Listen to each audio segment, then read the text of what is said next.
Welcome to Blackbird episode number 95. My name, as always, is James. You will notice that I have been uploading Fast and Furious, the back issues of the audio version of this show.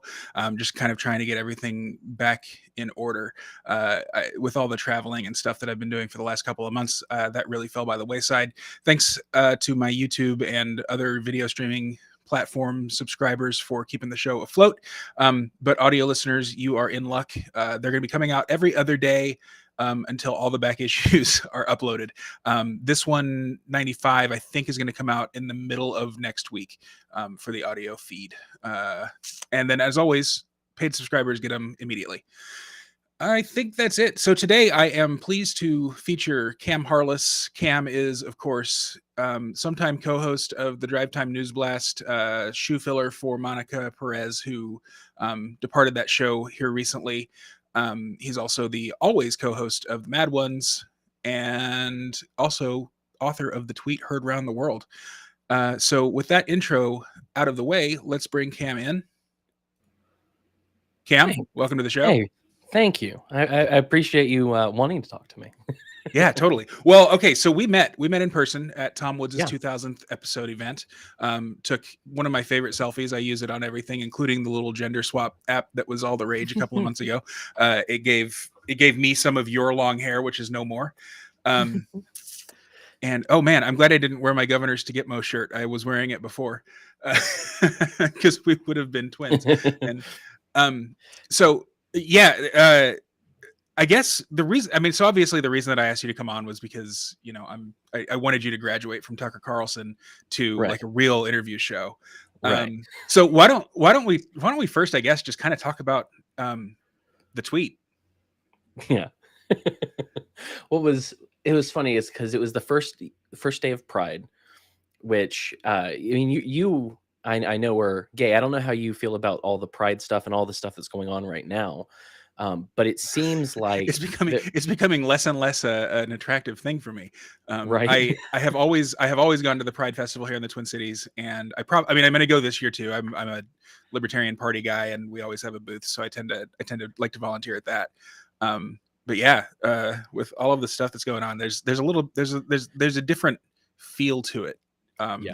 In the post kind of George Floyd era and the post, really, it's the post, same-sex marriage being legalized stuff. It feels like the conservatives back then were kind of right about a lot of stuff. So yeah, that was one of those things that I remember everyone saying that it was the slippery slope fallacy to say that, pedophiles would use the coattails of LGBT rights in order to boost their profile and get some rights for pedophiles. And I was like, then it happened. And I was like, wow, maybe we shouldn't say slippery slope fallacy immediately and actually think about it for a few minutes, because people did try to do academic treatises as to why pedophilia should be okay and accepted. Like we live in amazing times, but it was the first day of Pride. And I think why this tweet did what it did, besides Felicia, was because the corporate response to Pride Month has become more and more annoying every year. Like there are memes by that people that are gay that put out, and they're like, I'm tired of the corporate sponsored gay, and I think that what's happened, it was like I had a friend who walked into a Target just recently, and there were these shot glasses that Target had that had different, like everyone had a different label, and one of them granola gay and this, that, or the other. And so he had to have a very weird conversation with his 5-year-old, not because he wasn't ready to have the conversation about what homosexuality and being gay is, but because he had to try to figure out what the hell these glasses meant. Like, what's a granola gay? What is a granola gay? I know. I guess, just from knowing what I know about like uh the left culture in, you know, the earlier part of the 21st century, I would assume, and you know, the 80s and 90s as well, I would assume Yeah. that it refers to like a gay hippie, who, you Right. know, I think Rod Dreher calls conservative hippies crunchy cons, who, you know, Ah. they you know, they're conservative but they also wear Birkenstocks basically is the thing. But what was funny is like because he texted me from Target and he was like, "Do you know what these different things mean?" And I was like, "No, I don't. I'm going to have to Google them for you." But That's awesome. it was, I mean, it was funny, but it was kind of emblematic because you know that there are a lot of people out there, specifically conservatives, who see the drag queen story hour, who see all of the child transitioning, the transgender stuff. They see kids in strip clubs or bars, and they're freaking out. And so, someone making a tweet on the first day of Pride that's a joke about women being bi, which the tweet was, "Every girl is bi. You just have to figure out if it's polar or sexual." And I think it was just the right moment to put that out because I started getting likes and retweets, and I thought maybe I'd get 30 likes on this tweet. It was a joke that I heard a friend make in a group chat that was popular in the 90s. You know, like this is an old joke. But when it hit 1,000, I was like, oh no, I'm in trouble, and then immediately went to my LinkedIn and shut it down, like completely, got rid Oh. because I didn't want anyone to like start looking at where I worked if there were Mhm. really cancellation minded towards me. So I got rid of it, and I'm like, nope, you're not going to know where I work. I think it was the wisest move I made. That's a really good idea. Yeah. But then, And actually, come to think of it, I mean, I don't even really use LinkedIn anymore. Like after right, COVID, when LinkedIn just basically went woke, like I don't even log in. I logged in the other day to look, you know, I don't remember. I was looking at a new coworker or something like that. But I had like, you know, 100 and something notifications. right, I should probably get rid of LinkedIn or at least put my yeah. profile on private. Well, That's a good point. what I didn't used to have a LinkedIn for the longest time, because I just didn't want I wanted to be able to use my name when I talked about anything that I cared about and sign my name to it. I just believe in doing that. I don't like pseudonyms and stuff like that. Mhm. Um, and so I didn't have one for the longest time. Once I got this job, I decided, I'll go on. And like I said, what was funny about it is I took my LinkedIn off, and then like maybe 20 minutes later, when it was at about the 1,200 like mark, someone sent me a screenshot of my old Pinterest account from when I used Pinterest with my wife to show that they were looking for me. They were trying to find Oh. information about me. And so I'm very pleased that I made that step because no one knows anything except for what I've told them. Mhm. And that's good. But so at a it hit 2,000, and I was like, wow, this has some fire under it. What is the deal with this joke? Like, why is this going so far? And then at a little over 4,300, Felicia Sonmez from the Washington Post, she's like I don't know if how senior she is, but she's been at the Washington Post for a while, and she's a political reporter, found out that Dave Weigel, who used to be at Reason and was a proponent of the war in Iraq, I'm just telling you that because to tell you why I don't feel bad about any of Sure. this, um, retweeted it. So he thought it was funny and retweeted it, and then she saw his retweet and started making a stink about why is he allowed to retweet this as a member of the Washington Post. I was I so how did you find out first of all that Dave Weigel was a proponent of the Iraq War? Because he was a Ron Paul guy in addition to being a Reason contributor. So because I've been following him for a while. You know, I mean, ever since I kind of discovered Ron Paul and so forth. But I didn't follow him prior to 2008 when the war was kind of the thing. Right. Well, so what I found that out for two reasons. One, because it was after all the hullabaloo happened. My tweet was featured on Jimmy Dore's show, Mhm. and so Jimmy Dore talked about it, and I heard, and someone else did as well. But yeah, so and if you actually look in his tweets and search his name in Iraq, you can actually go back and Uh, see where he did say he was wrong, about trying to stop an anti-war protest for Iraq, because he was apparently and there are a lot of people who've pointed to different things as well that say that he shows pro-intervention stuff occasionally, and I'm just like, okay, that's fine. But yeah, so she retweeted. She didn't retweet, she took a screenshot, which I would never have seen if it weren't for people looking out. Like, I don't know if I would have, I don't know if I would have seen it the way that I saw it. But she took a screenshot, which meant that I was more or less protected from all of the hate that was being said about me, because it wasn't a retweet. So I'm not tagged in all of the replies, and the people who were attacking me aren't brave enough to tag me. Wow. So how did Jimmy Dore treat it? Was he yeah, what did he have to say about it? Well, Jimmy Dore has some beef with Weigel as well, because he's with the Washington Post, which is Bezos funded, and Bezos is connected to the CIA. And so he's called him out several times. I didn't get the full scoop, because like, it's been incredible. I mean, it's been a lot of fun, but it's also been exhausting trying to keep up with everything, and also just to be a snide little dickhead on Twitter at the same time.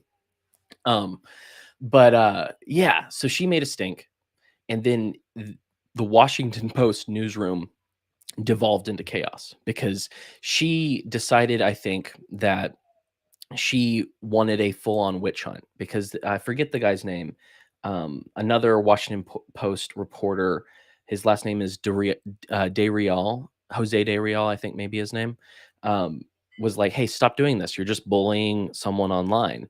And so they had a back and forth, textually screaming at each other, calling each other names, saying that the other's is being a bully, and, oh no, you just don't respect women. And he's like, no, I'm a gay Mexican. Of course I respect women. And I'm okay. What? And so he blocked her, which just led to more explosions. And it ended up, because I'm sitting there and I'm just being, tweeting and being funny and saying, I'm going to end up being invited to Mar-a-Lago before the end of the day, because I'm taking out the Washington Post with an innocuous tweet. And then I get the news that Weigel was suspended for a month without pay for retweeting my tweet. And it's hilarious. I mean, I have such a great disdain for the corporate press and in the Washington Post that I was like, oh, hell yeah. And then I learned about some of the Iraq stuff and some of the other things that he's done. And I was like, couldn't happen to a nicer guy. Yeah, I know. Well, so yeah, his little retraction tweet, where he was like, oh, I at first I thought this was funny, but now I've realized it's not. Like, oh yeah. Oh yeah. I commented on that. Well, don't do that. Like, yeah. That's how they get you. Like, yeah. I don't know if you're familiar with Vox Day, but he wrote a book called SJWs Always Lie, and then another book about SJWs, back when SJW was what we were calling the cancel people. And one of the very first rule in like avoiding like total cancellation is don't apologize, don't walk back, because they're going to double down. And if you show that you're weak, they're really going to double down. Like, the best advice anyone could give to Dave Weigel right now is to go start a Substack and, just get ready, brace himself, because he's going to be the next Alex Berenson or whoever, Glenn Greenwald. So what was funny is, before he got suspended, a guy named Matt from The Spectator asked me to write an article for him for The Spectator. I think it's like thespectatorworld.com. And so this last Saturday, not yesterday, Saturday before, I sat down and I wrote an article about what was going on, about how this reaction, I think, is emblematic of culture in decline, when we can't have comedy anymore. We can't, and so, I kind of made my little point and thought that was going to be it. I didn't think that he was going to get suspended. I didn't think this was going to get any bigger. And then he got suspended. And the moment he got suspended, I got a message from the guy from The Spectator saying, hey, do you want to go on Tucker Carlson? And I was like, yes, Yeah, I'll go in front of millions of Wow. people. Okay. And so I gave him my email address, and Tucker's people sent me an email, and then I talked on the phone with a very nice girl over there, and she was like, "Hey, Tucker wants to talk to you. He read your article and he loved your article, and he wants to have you on the show to kind of talk to you about this." And I was like, "Oh, I mean, yeah, let's do that." And so she said, "Yeah, we're going to send you a car and take you to the studio, so you don't have to worry about setting up your setup and being on video like that at all." And so they sent one of those black SUVs that they take people. The FBI pulls people off the road using, and I was like, "Oh no, black SUV! I'm going to be dead soon." And then he drove me to Tampa to this little studio, and I'm used to talking on camera, and so I was like, I can do this won't be nerve Mhm. wracking at all. But I'm also used to looking at the person that I'm talking to. Yeah, that's what you hear. Yeah, like when I met, do you know Nick Pacone? Yeah, yeah. Yeah, Nick, the first time I was on his and Lizzie's show, it was only audio, and I didn't know him, and so, like, the whole time I was like, "Who is this guy? Does he like me? Does he not like me? What's going on here?" I couldn't see his body language, and so it threw me into, like, uncomfortability. And Mhm. so I'm sitting on this little set with a big TV behind me with the cityscape of Tampa, It's not a and green screen? no, it was Oh, a damn. a, I a just thought large TV. wow, I've always assumed that was green screen. Okay. Good. Well, Yeah, that's good to know. and so I sit at this little desk, and I'm just looking into the camera lens as I'm talking to him, so I can hear Tucker in my ear, but I can't see him. I didn't know he was laughing as hard as he was. Like, I didn't realize that he was Oh. having as much fun, because I'm like, that I can't tell by listening how, but it was, I Uh-huh. got the best screenshot out of that of all time. Like, I think I'm going to print that out and frame it. Um, You should. Put it next to Jesus in your background there. right. You like my white Jesus? Yeah, yeah, yeah. That particular portrait of Jesus looks just like my dad with long hair. So like we've had it in my house always, like when I was growing up. Yeah, this was the one that was in my mom's room growing up, and everyone gets mad about white Jesus, and I'm just like, this is classic to me, and I love it, and I'm Yeah, putting it on my wall. yeah. Um, but no, so I get out of the studio. Well, so they asked me, okay, so we want to talk about your article, but is there anything else you want us to talk about? Or you want to talk about? And so I was like, how long is this thing going to be? And so I said a couple of things. And so I thought it was going to be longer than it was. And I don't know if it was meant to be longer or not. Several people think that I got into territory that he was uncomfortable letting me go on, and that's why it was as short as it was. Um, Really? What yeah, what territory did you get it? I've only watched the clip once and I didn't watch it right before this. So, I went anti-war with oh, it, which he's pretty good on. But you never know when someone leads into that, how far they're going to go, I think. yeah. But what's funny was, on the ride over, my driver was a Palestinian man, and so I didn't know if he was going to be talkative or not. At first, I just kind of was in my phone looking at stuff, and he was asking me what was going on and all of that. And so we were in the car for about 45 minutes, and during that ride, we talked about America, Israel, Ukraine, Oh wow. Russia. We talked about war and all kinds of stuff. And I had asked him. I said, what do you think the solution in Palestine, and with Palestine and Israel, is going to be? What would be the best solution? Because a lot of people say all these different things, and I said, I am American. It's not my place. I don't know what would work. I don't know what wouldn't Mhm. work. I'm not in your culture. I don't know how that would work. And he goes, "That is the best answer I've ever heard from an American when it comes to this. It isn't your place. I'll tell you, I think," right? He goes, and he wasn't being mean, but he was saying, you don't know, and neither do the people in Washington, what would be Yeah. best for Palestine. I'm like, yeah, I think that's apt. Um, and so by the way, he said that he doesn't think it's time to think about a solution. He thinks that Israel and the United States need to realize there's a problem first. Yeah. But and then he was like, "Hey, you're going on this, and you're talking about this the way you are with me." He goes, "Have you ever heard of antiwar.com?" Oh And my I was like, god. I was like, Have yeah. I? I was like, yeah. And he goes, what's the guy's name there? And I go, Scott Horton. He goes, no. I was like, Raimondo. And he goes, Justin Raimondo. I love that man. Yeah. And so we talked about that and Scott for a little bit, which I don't know if the interview would have gone how it did had I not had that conversation on the way over. Huh. Because I didn't, I mean, that was kind of an offhand joke about, oh, he supported the war in Iraq, so I don't care if he got fired, but it turned into a small little anti-war screed from me, and I had fun. I got out of the chair, got in the car, and literally the second I got off air, I opened up Twitter, which, by the way, even before this, I had gained like probably 2,000 followers. Wow. And so I opened up Twitter, and it took me literally 20 minutes to scroll to the top of my notifications. Jeez. And I think right now I'm at like I'm at 6,500 followers. Before this, I was under 1,100, because this is my second account, because I lost it for telling Justin Trudeau I asked him if he'd ever considered eating poo-poo and dying. And I lost my Twitter over that. And so this was, I was like, wow, that's a way to build it. They wouldn't just let you say, oh, sorry.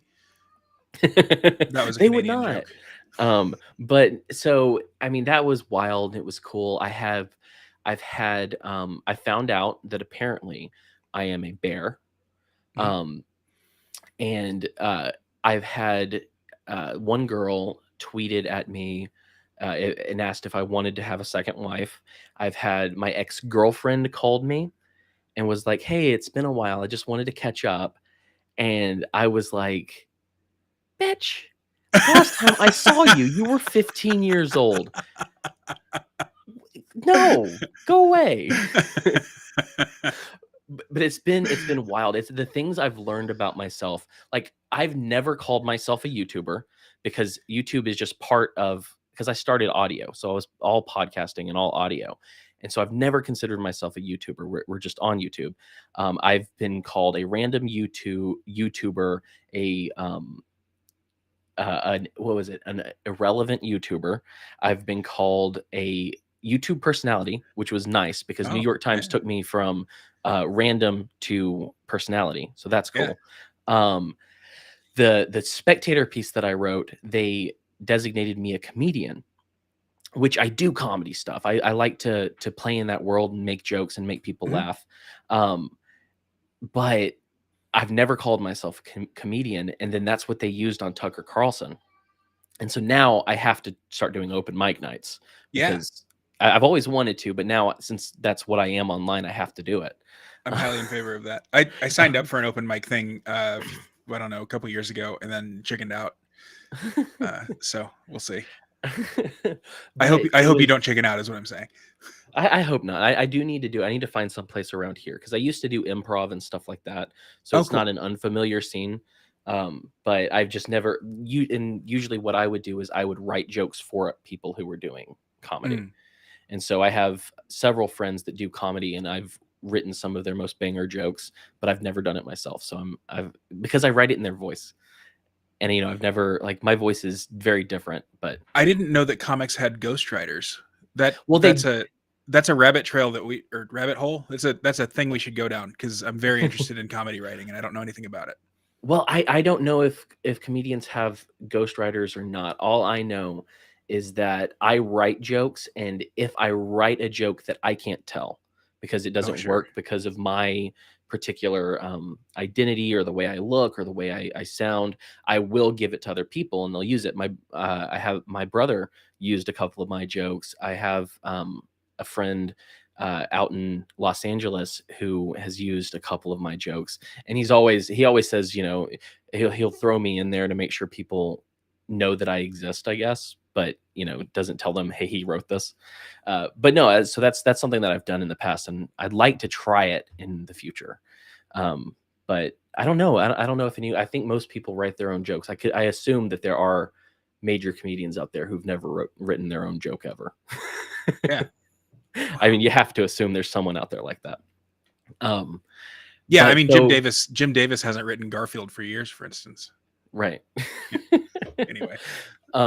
Yeah, so after that, like I've gotten up to like 6,500 Twitter followers. We finally got our YouTube over 1,000 subscribers, which after we complete the watch hours means we'll be able to be monetized. Um, I've had a lot of good stuff, but I think the best thing that came out of it was after all of this Felicia woman's screeching sexism and saying all of this different stuff about her coworkers and trying to be the most woke girl at the prom, she gets fired. She thought she was untouchable Wait, she got because fired she got fired. for this or for something Yeah, else? Oh for wow. this, yeah. So the other day, I don't remember what day it was. Like I said, like I don't know if you've ever had to be on for a week straight on Twitter or anywhere else, but it's exhausting Yeah. to try to find the joke in all of these different things. I have some that I think my favorite joke out of this, which well, there are two that I really liked, but my favorite joke was in one article, someone called me, YouTuber Cam Harless, and then throughout the rest of the article, they called me YouTuber Harless. And one of my jokes was, this sounds like if Indiana Jones was made in 2010. And then I was like, no, this is the mentally handicapped version of Encyclopedia Brown. But but I've had fun just shooting this stuff out. Bugs Meany and YouTuber Harless. Yeah. Uh, But yeah, so wait, so why? she got Wait, fired. yeah. So what did they give like a public Yeah, thing saying, "Hey, we're suspending this guy and we're firing this lady"? Like what? yeah, I completely missed that. yeah. Here, let me. I don't know if you want me to send it to you, but yeah. So she, let me see what day it was. Sorry for doing click clacking in the No middle of a problem. conversation. Let me see if I can find it. We'll fix it in post. um, let's see.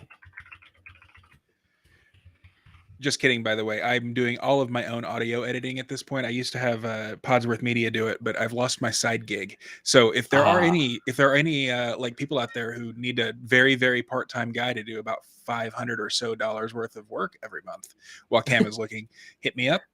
Twitter is the best way to contact me. uh, man, this is amazing. So yeah, on the 9th, which was Friday, they let her go, Oh my and they wrote gosh. an article about how it was because of insubordination, it was because of attacking Oh. her coworkers.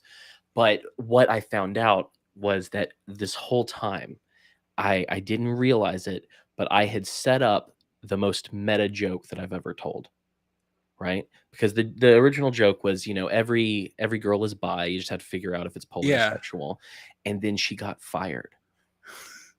And I retweeted a tweet where a girl or a guy had talked about how I was a hero or something, and I retweeted it and I said, "Bye, Felicia," with bi.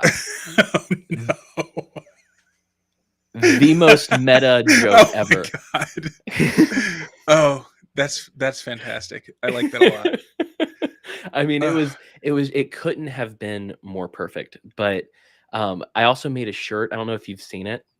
If you go to my Twitter, I have it pinned right now, where I took Weigel and Sonmez's picture, Oh, and I put a black bar over their eyes, and it says "cyberbully journalists." I like it.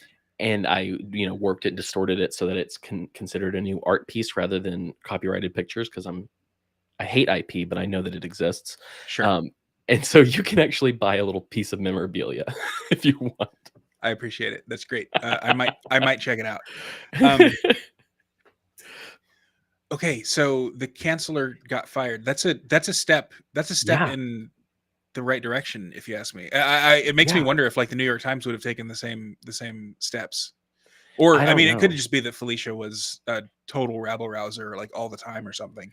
Yeah, well, so Felicia, for one, is definitely a rabble rouser. So what happened is with her was when Kobe Bryant died, the same day she tweeted out an article she wrote about why he was a rapist, which made a lot of people mad.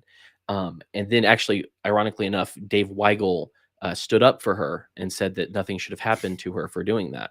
So, I mean, don't apologize to these people.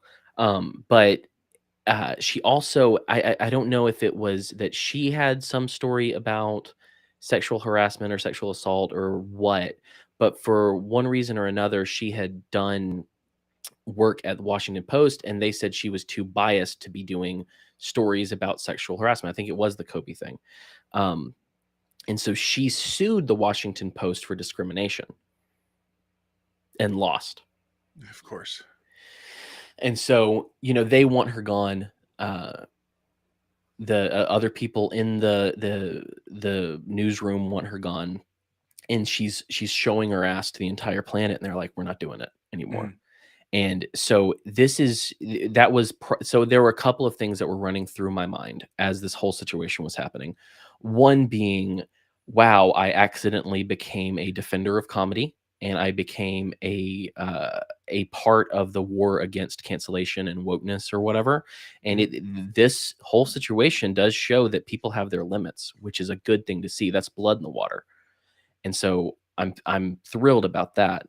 But the other thing I was thinking the whole time was, we have this gun control debate going on right now. We have, the conversation about trans stuff and drag queen story hour and stuff like that. All this culture war stuff going on. And at the same time, what's her name? Taylor Lorenz. Did you hear this story about her? I've heard lots of stories about her. You'll have to be more specific. So she wrote a story just recently about some YouTubers, and it was about the Amber Heard Johnny Depp situation. Which, by the way, the article on Washington Post that was determined to be defamation is still on the Washington Post to this day. They have not taken it down or retracted it since that court battle. But Taylor, she wrote an article, and in the article, she said she talked to these two different YouTubers, but she didn't talk to those two different YouTubers. She didn't reach out to them for comment until after she had posted the article saying that she had. And so they tried to sneak it in there without a correction afterwards, and then they corrected it and said that she did reach out, even though she didn't talk to them and try to talk to them until after she got caught and all of this. And so there's this little bit of drama going on over here, and the gun control debate and all of this. And as I'm sitting there being someone who's been on the propaganda report, I'm sitting there going, I'm enjoying this. I'm getting a lot out of this. I can get my voice out there. More than 1 million people probably saw my face and heard my words out of Fox News that night. And I made them laugh. I made, what's his name? Tucker Carlson laugh like a school kid. That's great. But at the same time, I was sitting there going, my story is covering up Taylor Lorenz's story. It's covering up what's going on in these other things. And I'm like, have I been chosen, or my joke at least, which is an old joke anyway, to be the cover and to get people to not look at other things? And I was like, and then I was called a Fed, and I was like, damn it to hell.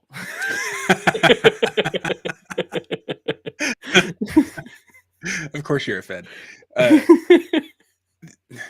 So yeah, why don't we switch gears? So the Babylon Bee this week put out an article that said, I think the headline was like, the nation's podcasters have suddenly realized that they're all just interviewing each other about each other's podcasts. So with that in mind, why don't we kind of go down your podcast journey? Because you've had a couple of podcasts.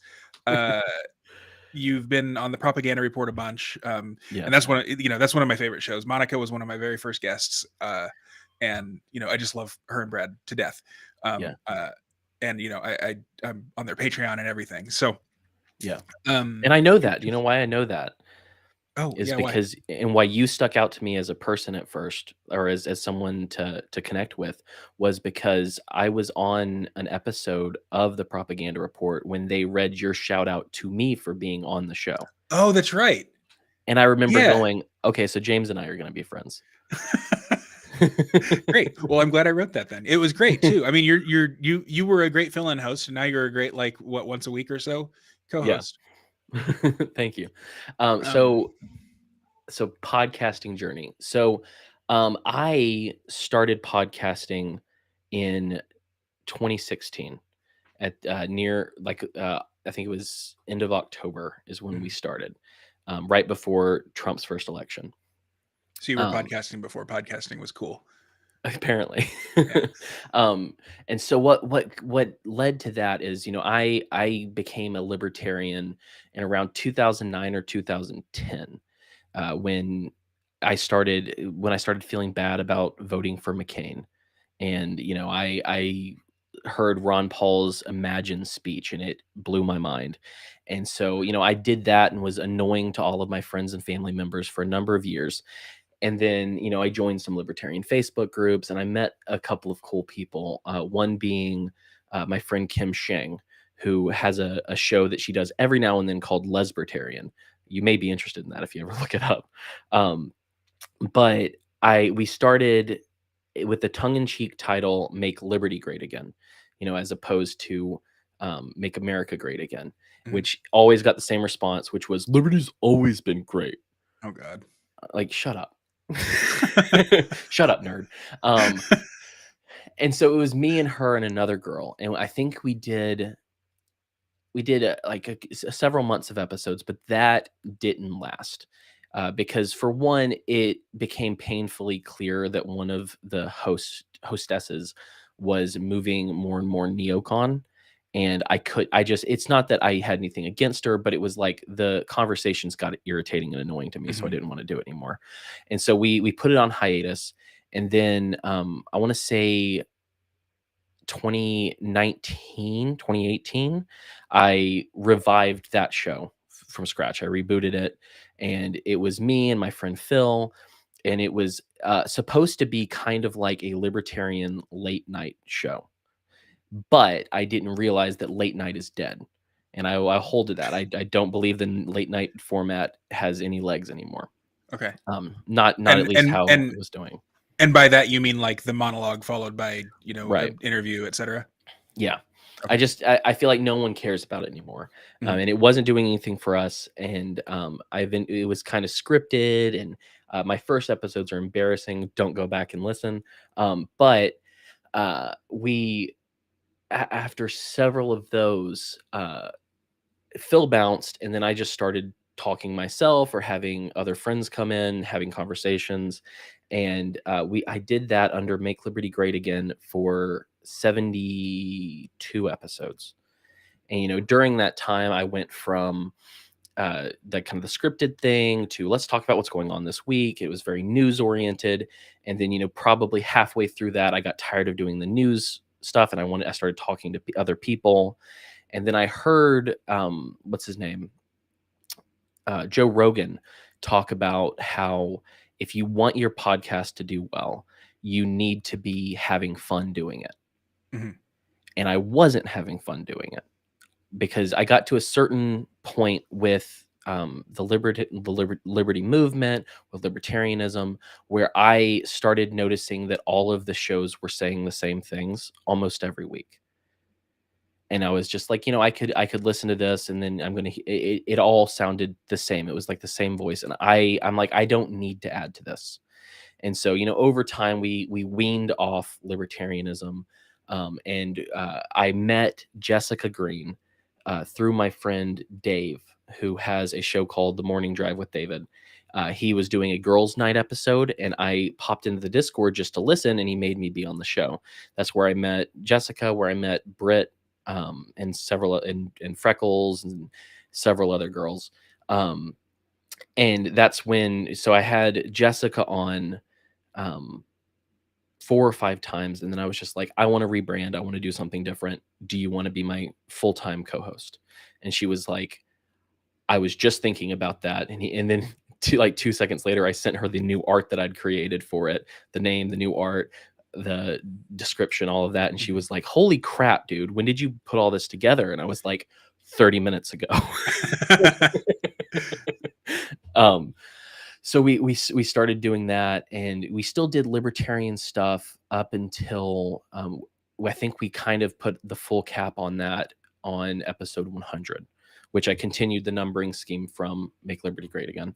Okay. um, I didn't reset it because I have a body of work. Why delete my body of work, or why, create, why pay for another website with another, you just, go look back if you want to.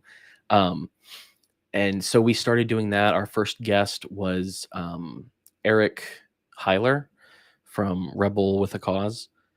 Good Okay. guy. And we I'm we familiar with talked that title, but I didn't know his name, I don't think. yeah, so we've talked to him. We talked to Scott Horton, talked to Thaddeus Russell, Hotep Jesus, um, who else? Jeff Deist, a lot of different people that Tho Bishop, a lot of people that I find interesting that I've become friends with in one way or another. Mhm. And then, like I said, after about episode 100, we cut off the kind of libertarian stuff and just started delving into the stuff that I'm really interested in. And so I think one of the biggest months for me was October of last year, where we did all Halloween type episodes. So we talked to Jack, what's his last name? Jack Luna from Dark Topic, Mhm. it's a true crime show.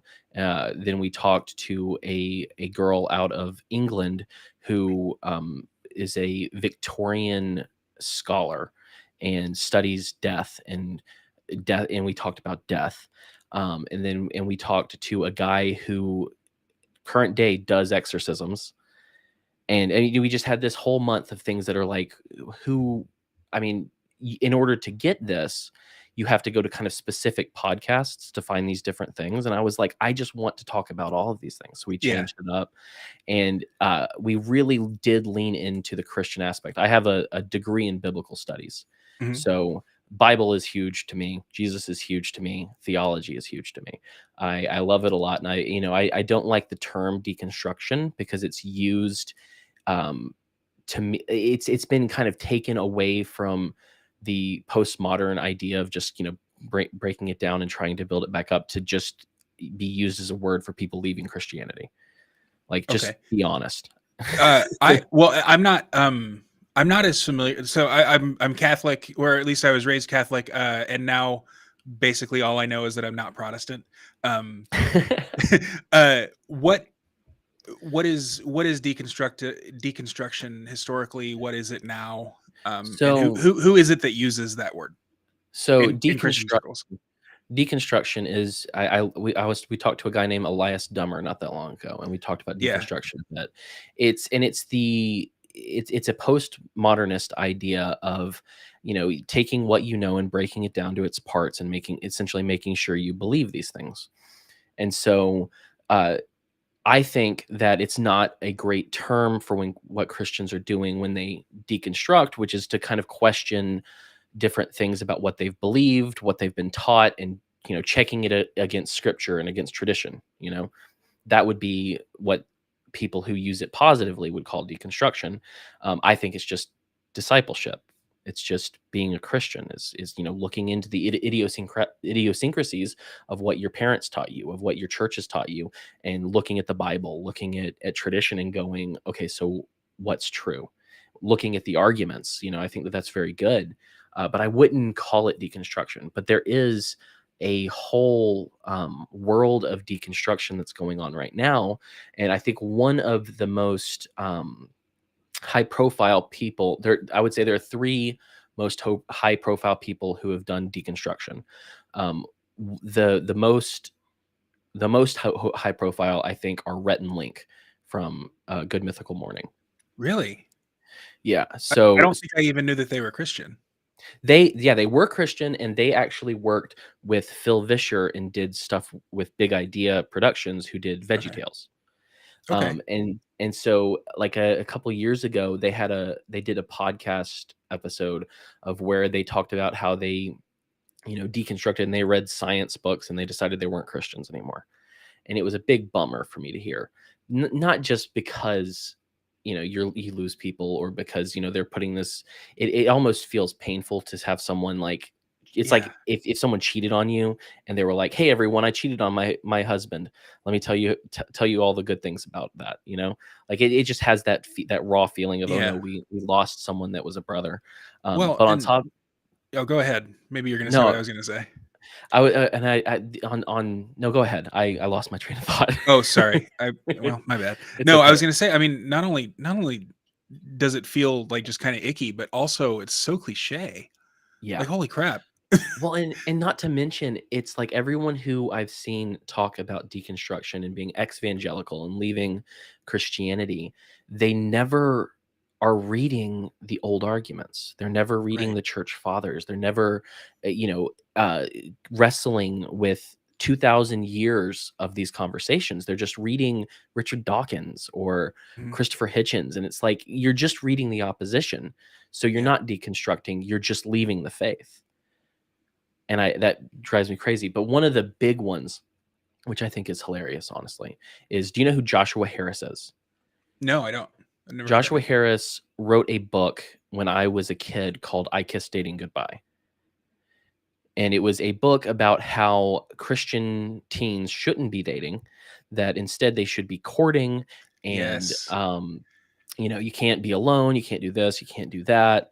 And it took the evangelical world by storm. My brother read the book. I never read it. Mhm. I just was like, I'll date when I can drive. I'll you know what I mean? Like, what's the Yeah. point of it before that? I'm not gonna have my mommy drop me off at the movies. But he did all that, and then he apologized later saying it was harmful, which I agree with him. I think the way he did it, the way he made it uber legalistic, the things he said, not cool. But he then started doing his deconstruction thing. And so he left the faith, he stopped doing that, and then he started trying to sell a $200 or $300 class about how to deconstruct from Christianity. Oh. Deconstruct Which, from Christianity? yeah, and Huh. so he then took it down because people That were like, "Idiot." weird. Yeah, Ty typically, you don't have a preposition after deconstruct. Deconstruct is something that you do to other things. It's not something that, right. like, you do from something. Yeah, Huh. and it was one of his one of his blurbs that said, if you're looking to deconstruct from Christianity, and I was like, from. So you're just trying to lead people away. That's Yeah, your that's goal now, and just you want him to give you three that's hundred just called bucks, apostasy. Like, right? wow. Wild. Um, yeah, so that's one of those thing. We were talking. We had an episode with Elias Dummer, who's a musician, and he played with a band called the City Harmonic, which was kind of Mhm. big several years ago. And I was talking to him about deconstruction, and we had that conversation about how, really, if you're deconstructing properly, it's discipleship, it's growing in Christ, Yeah. it's what every Christian should do, I was right? gonna I was gonna ask you about that. So discipleship is another word that Catholics don't really use. So I'm Right. not quite sure what the definition of it is. Like so I grew up in Texas. Like, I've been around Baptists and other evangelicals all my life. I even sang in a praise and worship band. But I don't know I don't know the terminology, I guess. Right. So if you could help me out with discipleship, that'd be great too. Okay. So that's I think that this is actually, discipleship is one of the things right now that's plaguing Christianity as a whole, regardless of if it's Catholic or Orthodox or any flavor of Protestant. And so the Great Commission in Matthew, I want to say 24, is, go out into all the world and make disciples of all nations. So that was what Jesus commanded us to do, is to make Mhm. disciples. And so, if you look at the gospel accounts, you have Jesus and his 12 disciples, who are these men that lived and worked together. Discipleship is like having a mentor, or being a mentor. It's about learning the trade, learning the craft, getting in deep and living the life. So that's what discipleship is. Okay. And so I one of the problems, I think, with discipleship and with church as a whole at this point, is, if you look at the history of the gospel, there's a book by Scott McKnight called The King Jesus Gospel, which I would recommend checking out. Okay.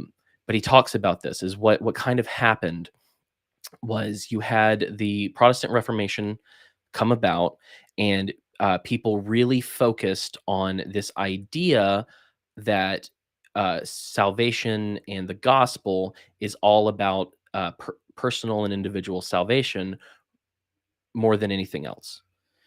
So it wasn't about discipleship. It wasn't about these other things. It was about, mental assent to Christianity and belief, right? And that's a problem because when you boil down the gospel to just a simple decision rather than a way of life, rather than, loving your enemy, rather than feeding the poor and doing the Mhm. things, and growing and learning and reading, I can't tell you how important it is to read spiritual writings, even if you disagree with them.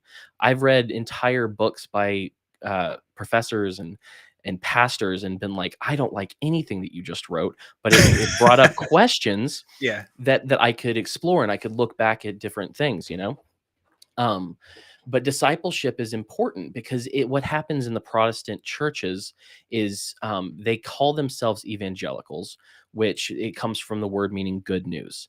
And Mhm. so if you look at that words, the evangelion, the good news, before it was used in the Christian context. If you look at the fight between Mark Antony and who was his Octavius, once Octavius won, he had people go out and give the gospel, good news, evangelion.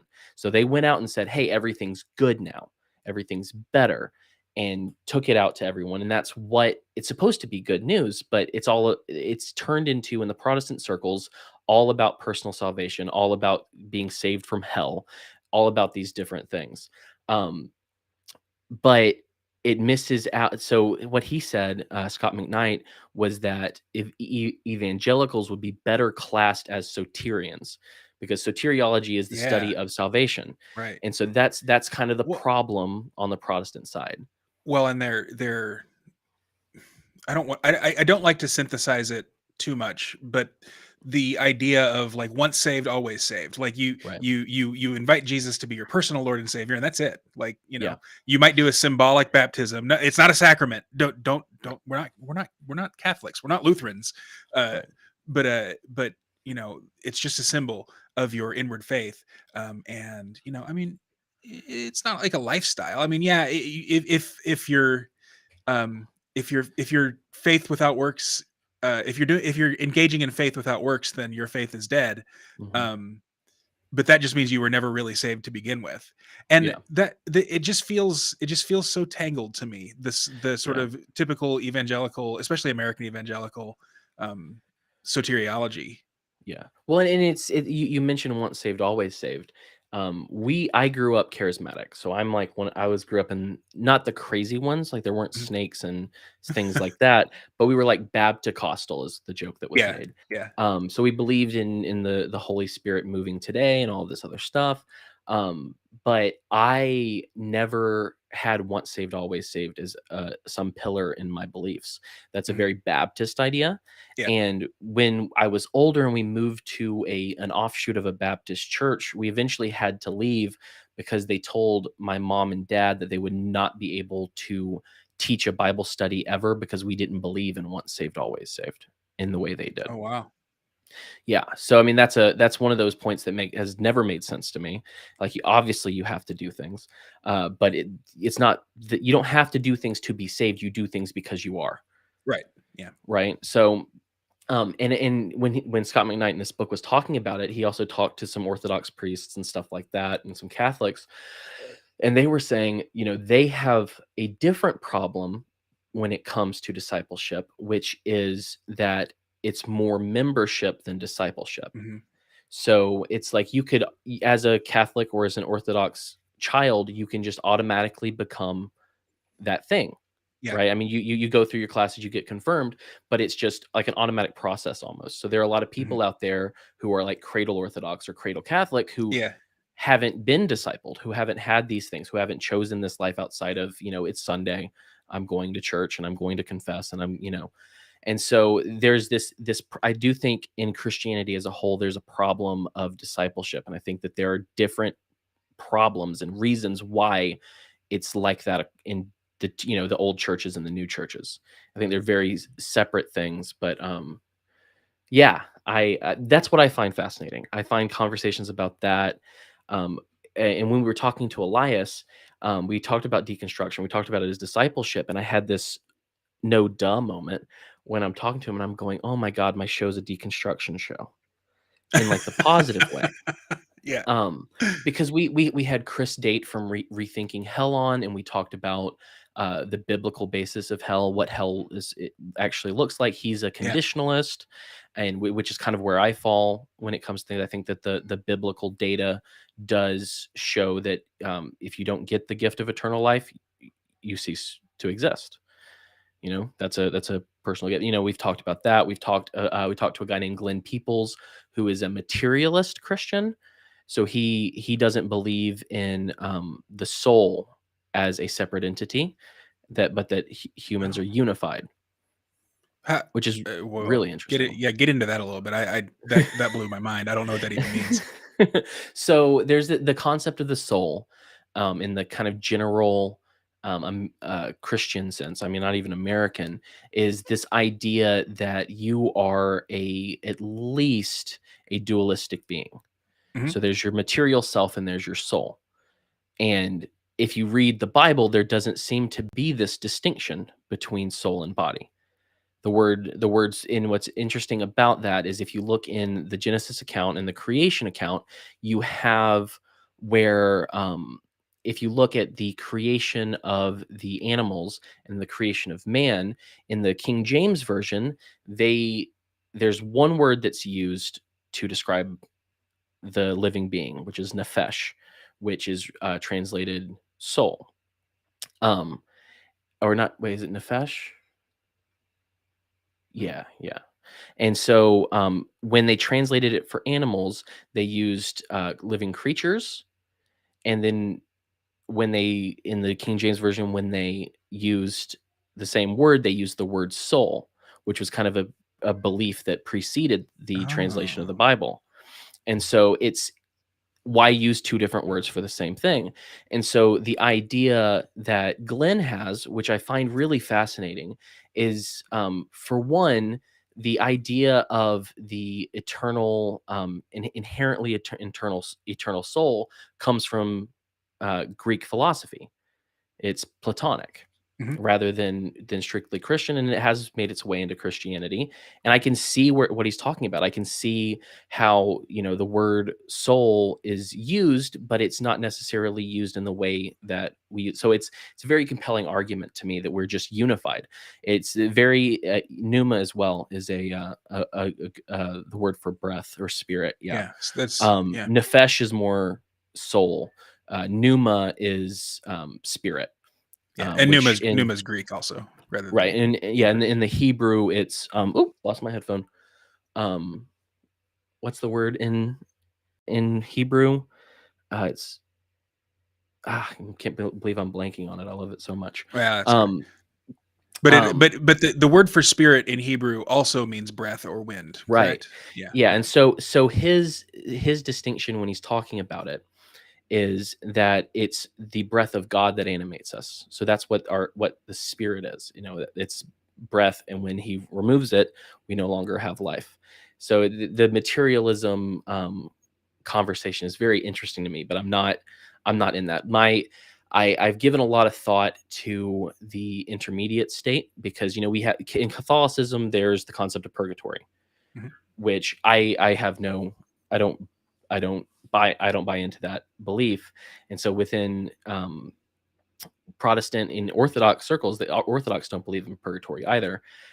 We have conversations of what happens between death and resurrection, because I do think that if you look at the history of Christianity, there are a lot of these arguments that have been made. Um, Sorry, my brain just I'm so tired. But there have been a lot of things that have come in from the outside. Mhm. Um, I'm sorry. My headphone just blipped and it totally took me out of my Oh, train of dang. thought. Well, I What was guess I talking about? you were talking about spirit and soul and Yeah. the Genesis accounts. Oh, I love it. And I've also been looking into ancient cosmology. I've looked into the unseen realm and the way of the sons of God.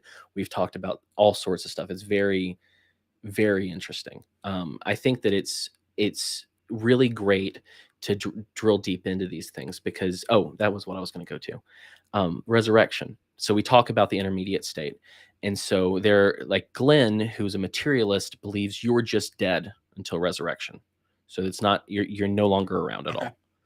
Mhm. Yeah, soul sleep is a term that people use in this way that they're just not there until they are, or soul sleep has a couple different ideas depending on, like, the Adventist would view it a little bit differently, but that there's no experience between death and resurrection, which I don't buy into necessarily.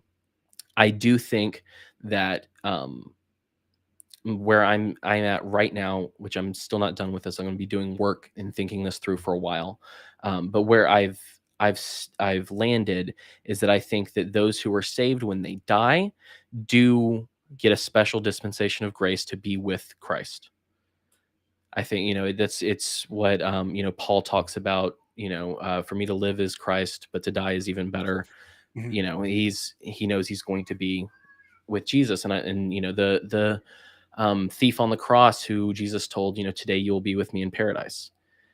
There's some very interesting arguments from Glenn about the word paradise as well, which I want to dig into deeper with him at some point. But I think that those who are not saved, who have not been given the gift of eternal life, are dead at this point, and they're waiting for the resurrection. So they're kind of in that sleep period, whereas those who were saved or part of the body of Christ are with Christ, if that Got makes it. sense. And so, what would then happen to those who do not have eternal life post resurrection? So I do find myself in the camp of conditionalist at this point Tell me what that because means.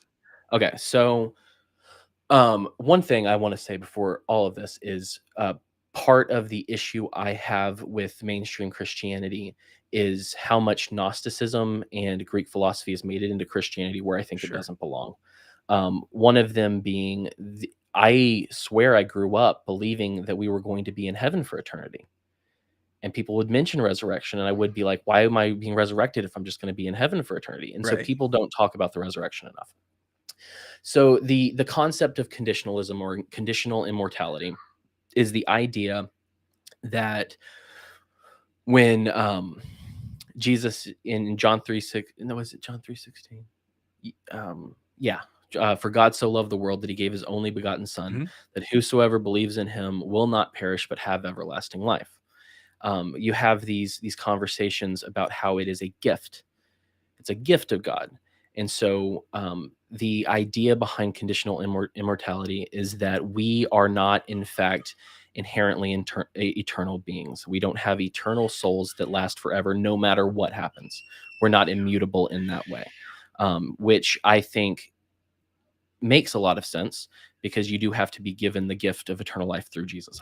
It seems, if you read it plainly, that makes sense. Right. And so the idea is that those who die are all of us will be resurrected at the end, which is the great hope of Christianity, is to be in the world as it's meant to be who we're meant to be able to be creative and create and um, live off of the land and do things and progress, like all of these beautiful ideas. Um, and people don't talk about it enough. But the idea in conditional immortality is that once those are resurrected, and once everyone's resurrected, there is the judgment, and in that judgment, Jesus talks about Gehenna. And that's one of the words that KJV translated to hell. There were three Mhm. that were translated to hell: Sheol, um, Hades, and Gehenna. And Gehenna is it means the Valley of Hinnom, which was a place outside of Jerusalem during ancient Israel, where there was Moloch worship. And in this place, it was where people gave up their sons and daughters to the god Moloch and sacrificed their children. Yeah. So typically when you hear like, oh, Gehenna, that's you hear that it was like a trash burning site. I Um It's one of the biggest misnomers, yeah, and I'll tell you about that in a second. sure. Um, Okay. but so this place was used for sacrifice, and then for pagan sacrifice, and then it was called detestable. It was and so that is also the place in which Isaiah talks about this battle where the enemies are destroyed and die, and the maggot doesn't sleep. There's the, they're dead. They're dead people. And so it's going back to Isaiah of this idea of the judgment and the destruction of the wicked. So a lot of people will talk about Gehenna and they'll say, hey, did you know that Gehenna was a trash dump outside of Jerusalem? So, archaeologically speaking, that is not true. That's never been found to be true that the Valley of Hinnom was used in that way. The first mention of the Valley of Hinnom or Gehenna being used as a trash dump was a Jewish scholar in his commentary of, I forget which psalm it was, a psalm. And I think it was in the 15th century. First time that it was ever described as a trash dump. There is a valley that was used as a trash dump, but it's not the same one. Like they've archaeologically found that out. And so they say it is a trash dump, but there's nothing to it. And it didn't come out until 1400 years after Jesus was on the earth. And so it's this idea, kind of like that camel. People talk about the camel through the eye Yeah, of the the eye of the needle. camera. Yeah, And they'll be like, did you know there was this gate in Jerusalem? And right. it was, if the only way to get through it was if you unpacked your camel, and the camel, that didn't exist. That wasn't real either. It's just this weird sermon illustration that's been accepted into commentaries.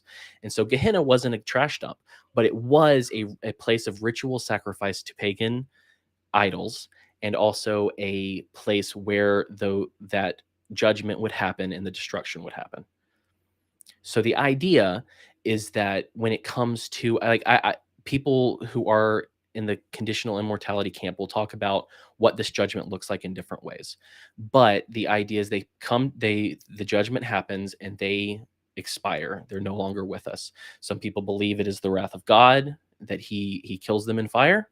Some people, there's an Orthodox idea that I think Greg Boyd has adopted, which is the idea that what happens is when you are in the presence of God and you don't have the covering of Jesus, you haven't been recreated, you're not in a glorified state, you cannot handle his love. And so it's his love that ultimately you are, like in the Bible when you saw people touch the Ark of the Covenant and they died. It's the same idea that those who are not covered by the blood of Jesus are unable to withstand his love, and they no longer exist. They've not been given the gift of eternal life. There's, like I said, there's several different things, but the most important thing I think is the conversation of how in this lake of fire that's mentioned in Revelation, that death is thrown in and killed, that the devil and his minions are thrown in, and several people within the conditional immortality can't believe that the devil will be done for eternity and destroyed. And I love that. But it's one of those things that there's a book by Edward Fudge called The Fire That Consumes, that if you're interested in learning about conditionalism, that's a great place to start. He also wrote another one that was more for lay people called A Final Word on Hell, I believe, by Edward Fudge. But it's a very interesting thing. And if you look at it, Chris Date, my friend, and he's a part of Rethinking Hell, which you can check out their stuff at rethinkinghell.com.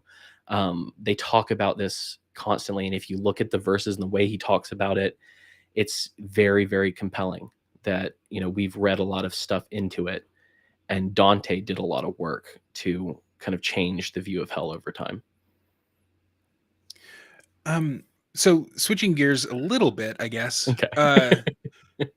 you I don't remember if it was the Elias Dummer or David Gornosky episode, but you were really pushing back against the idea of our fallen nature, or as the preacher, Right. the Baptist preacher I used to listen to, he would call it our sinful nature. Right. What is wrong with that phrasing? So I believe, I think that the word isn't great. I do believe in the idea that is people call the sin nature, which is Mhm. that we're tainted by sin and we have a propensity towards sin. I agree with that. But when it comes to talking about human nature, I prefer to be precise, because if you look in the Genesis account, if you look at how Jesus talked about us, about how we're going to end up being, humanity was made to be beautiful. The only thing that God called very good was our creation. And so, in our creation, in our ideal state, in what we were made to be, our nature is good. It is the image of God. It's supposed to be like God. And so, humanity, I would say, if you want to look at the perfect picture of what humanity is supposed to be, you need to look at Jesus. And so when and I think it came up with conversations with Jessica, and she was like, "It's human nature too," and I'm like, "Human nature is to be good, but we have a corrupt. Mhm. Our We nature has been corrupted." we And have so corrupt inclinations, maybe. right, and so my only pushback is I really would like to restore the concept that humans are meant to be good and aren't inherently evil. Like, they're not meant to be evil, in that way. I'm not saying that they're inherently good and that there's no such thing as evil, but what I am saying is that when you talk about, uh, how humanity is, speaking, I would say my preferred terminology would be our corrupted nature rather than it's just precision. It's just how I Mhm. think about stuff. Well, yeah, well, there's a Catholic blogger who he actually was the one who introduced me to Ron Paul. His name is Mark Shea, Mm, and he wrote. So he was a Calvinist. I think he was a Presbyterian, yeah, who converted to Catholicism, and he wrote a whole thing on tulip Calvinism. And when he got to right, total depravity, that's where the first time I ever heard of the sinful nature, so to speak. right. And he basically refuted it with exactly the same words you just did. So Yeah. you have that in common with Catholics, I'm sorry to say. No, I know. Well, and that's the thing. Like, I have some Calvinists out there that I love, but I am anti-Calvinism, but not anti-Calvinist. Sure. Like, there are some very good people that I love talking to who are Calvinist, but I I'd probably punch John Calvin if I was given the chance. Well, anybody would. Stop He was it. a jerk. Stop it.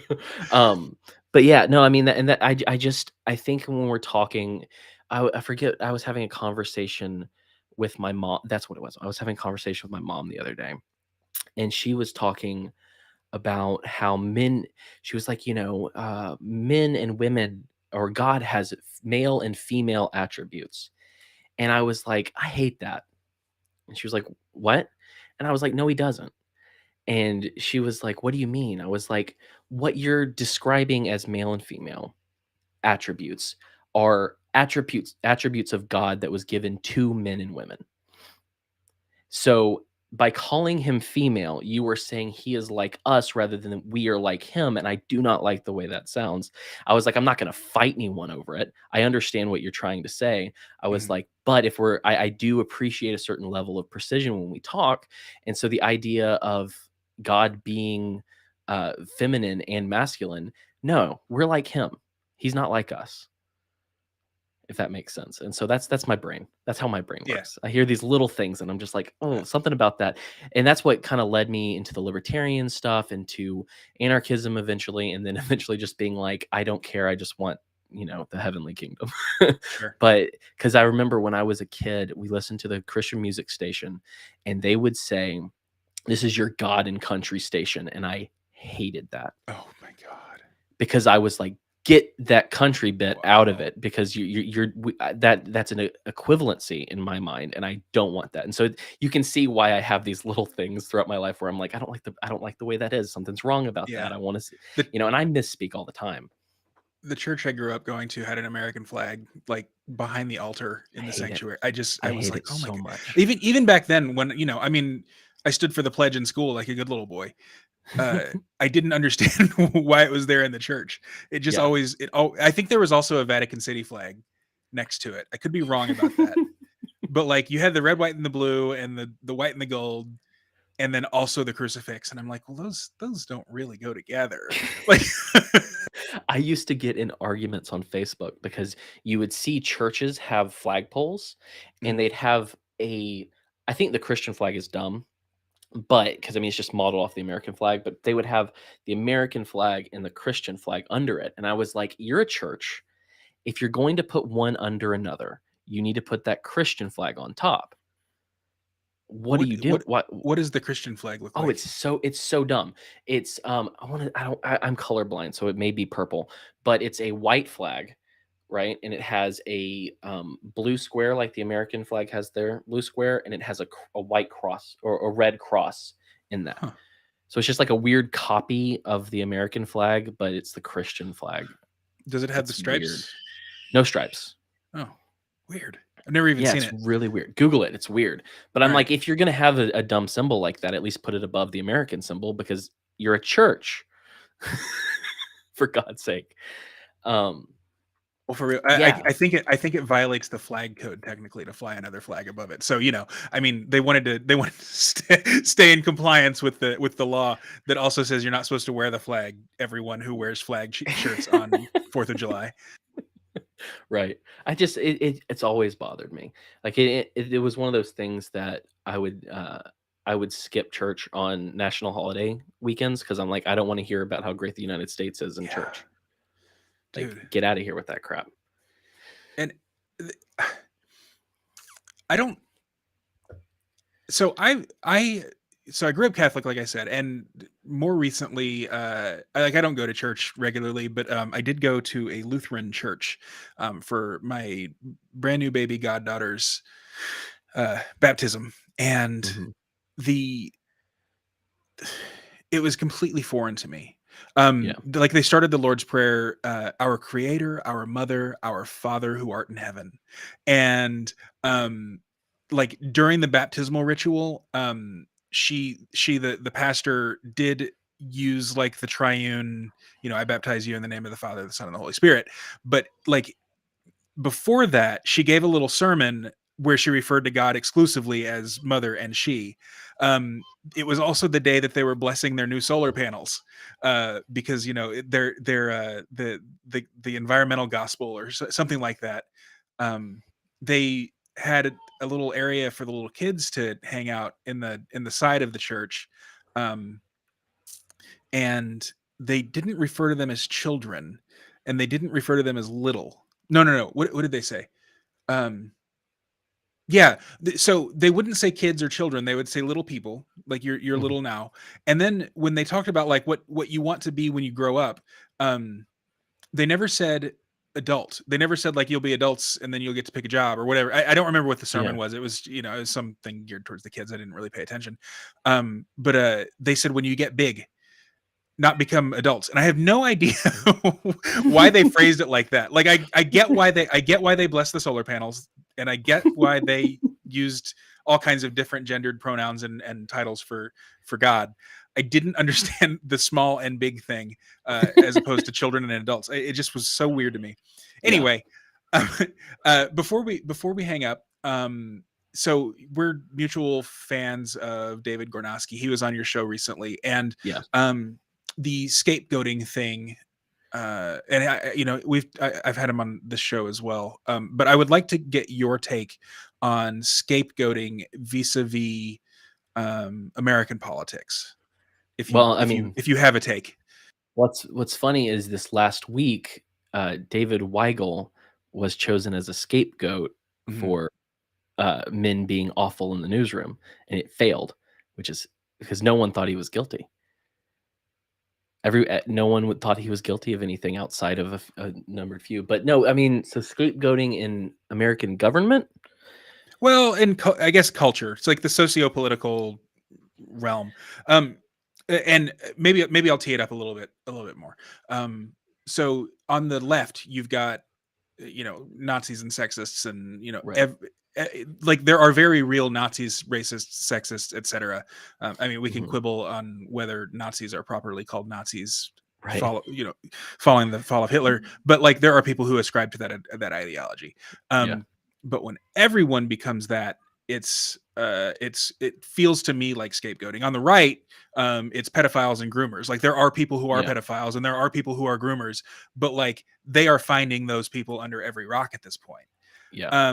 Do you think that poses a danger? Do you think that that's going to create new kind of nouveau witch hunts Um, on either side?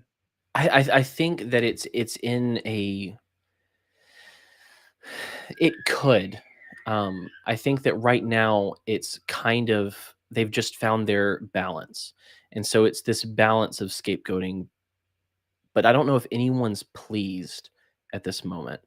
But there does seem to be some happiness in everyone having an enemy. There seems to be some kind of um, I Oh, mean, we there's love that. not peace necessarily, but people aren't killing each other at this point. So I mean, there is some level of that. But when I think about scapegoating in American culture and politics and all of that, you have the what's his name? Epstein was a scapegoat for a book full of people. Jeffrey Epstein Yeah, died, and then you don't see any coverage. They don't do anything very loudly about what's her name?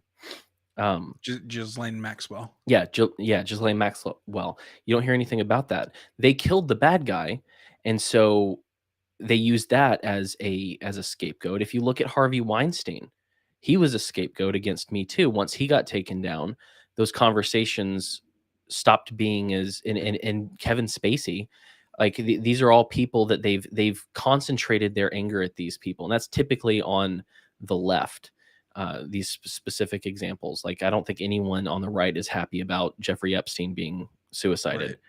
Right. Um, but I Well, do and the right doesn't have cultural power right now. I right, mean, yeah. if you look 400 years ago, I mean, obviously that's a long time ago, but one would probably say that the people perpetrating the Salem witch trials were the right, and the Yeah. victims of that were um, No one was ostensibly the burned in left. Salem? Really? Yeah, it's a, historically not quit, true. That's so fascinating. quit squashing my historical inaccuracies, Cam. No, I it's No, it's so they were burned in the trash heap at Jerusalem. That's it's fact. I mean, I read it. that's what's so funny is, like, I keep coming across these things, like, I think I talked about it a little bit on the prop report, but I found out that, Matthew Shepard, which I'm sure you know about Matthew Shepard, Yeah, he was like killed in a drug dealing in a drug controversy. right, and Yeah, people make it out to be these 2 random rednecks who killed him because he was gay, and what he was sleeping with one of them. yeah. That when I read that, that's when so I was on the left prior to my turn towards like super orthodox Catholicism, which I'm not going to get Yeah. into, but basically I was Mhm. like part of the camp that rejected Vatican II. Yep. And then I heard about Ron Paul, and then I realized, hey, I'm gay. Like I don't have to be this extreme. Yeah. So I kind of abandoned Catholicism for a while and became sort of the woke I mean, just your blue pilled libertarian, basically. Yeah. And this was back when like the founder of Firefox was found to have like donated to some organization that Yeah. was headed by someone who was anti-gay marriage or something like that. So I deleted Firefox and switched to Google Chrome. Um, you know, uh, so I was that kind of person. And why You am I miss saying that? Chick-fil-A, Oh, right. huh? Yeah. So yeah, exactly. So two things. I read about Matthew Shepard, like the real story behind that, Yeah. that it wasn't some like just gay hate crime. And then also there was a thing where Target did something similar to Firefox where they were giving like their pack donated to some Republican Mm, senator or something like that in Minnesota, and so there was a huge controversy because Target's headquartered here, and okay. so I said to my gay young adult ministry at the gay church that I went to, um, hey, I'm going to be a little bit late. I need to run to Target before on my way over there, and I was scolded. I was the young adult minister said bad gay, like he literally wagged his finger at me and said that, and that was when sort of um, to use a cliche, I guess the scales fell from my eyes Yeah. as as to what happens when you become sort of ideologically Possessed. possessed. Yeah, Yeah. to use another cliche, from Jordan Peterson. Um, so I don't remember what the hell caused that weird story to go, but I don't know. where were we? I don't know. Oh, Matthew Shepard. Matthew Shepard, right? Yeah. But no, what that and that I you did mention. I'll try to do this quickly because you asked me about how I got in with Monica. Um, Oh yeah, yeah. and I can do this real quickly. I had never heard of Monica before my friends Maddie and Jesse, who have a show called Voluntary Vixens, had her on, Mhm. and I edited the episode and I listened to it and I was like, she seems cool. But then we didn't talk. We weren't friends on Twitter or anything like that, or mutuals on Twitter. And then I made a series which I'm very proud of, and it's kind of contained within I want to say like episodes 35 to 41. I did episodes called Red Pills, the red pill of the week.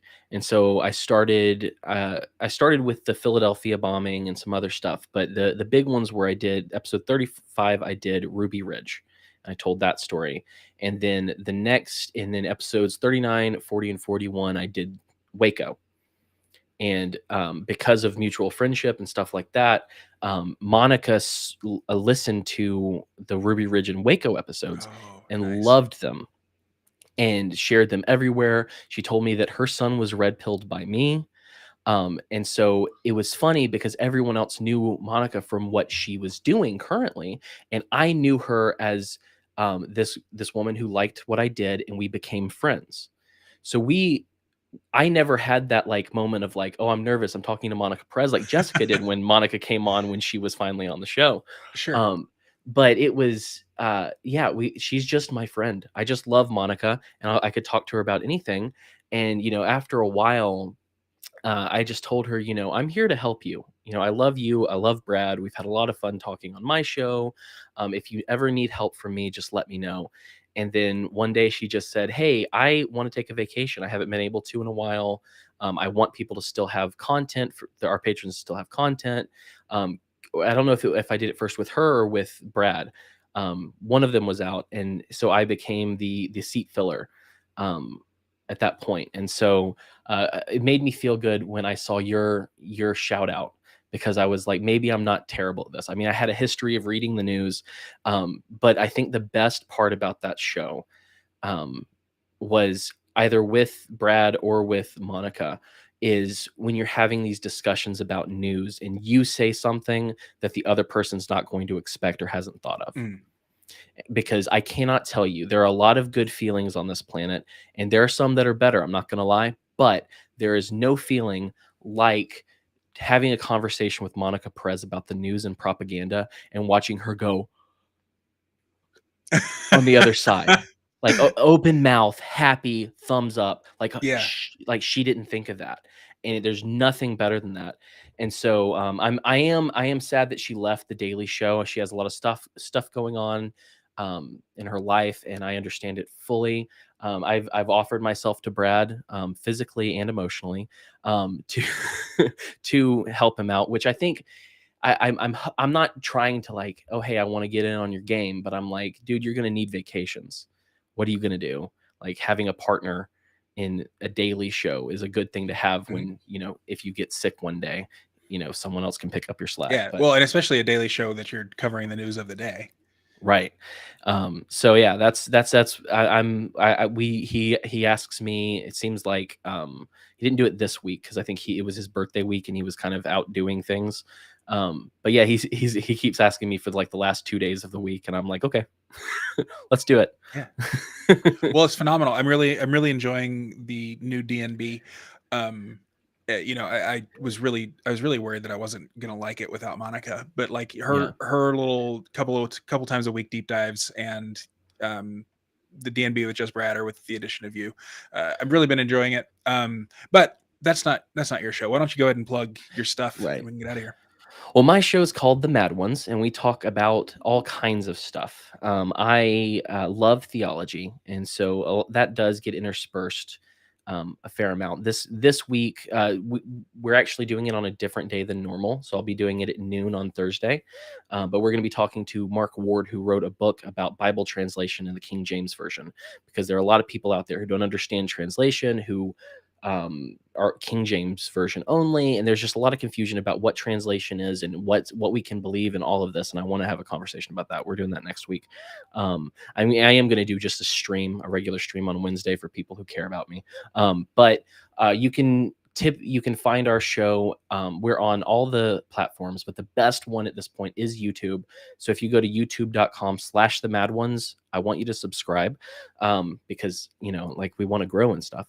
But yeah, youtube.com/the mad ones. If you want to listen, it's on every podcatcher. But you could also listen directly on our website at wearethemadOnes.com. And also, I am on Twitter making fun of journalists and bullying them at Ham Harless. Got it. Because I lost my stupid account. our resident smartass John Hartman would like for you to remind him the name of your show one more time. I believe it's called The Fat Ones. Oh, there you go. Or at least that's what the so we had Josh Denny on, who I didn't know anything about before we had him on this last week. I don't know if you listened to that one. And there were trolls in the comments the whole time, just trying to make him say things, calling him a liar, stuff like that. And when I told him to fuck off, oh, sorry, I don't know if I can say that. When I told them to screw off. Yeah, you say whatever you want. And to suck my wiener, they started coming after us. And so that was, is this the mad ones or the fat ones? Hey, good one, man. All right. Real top notch.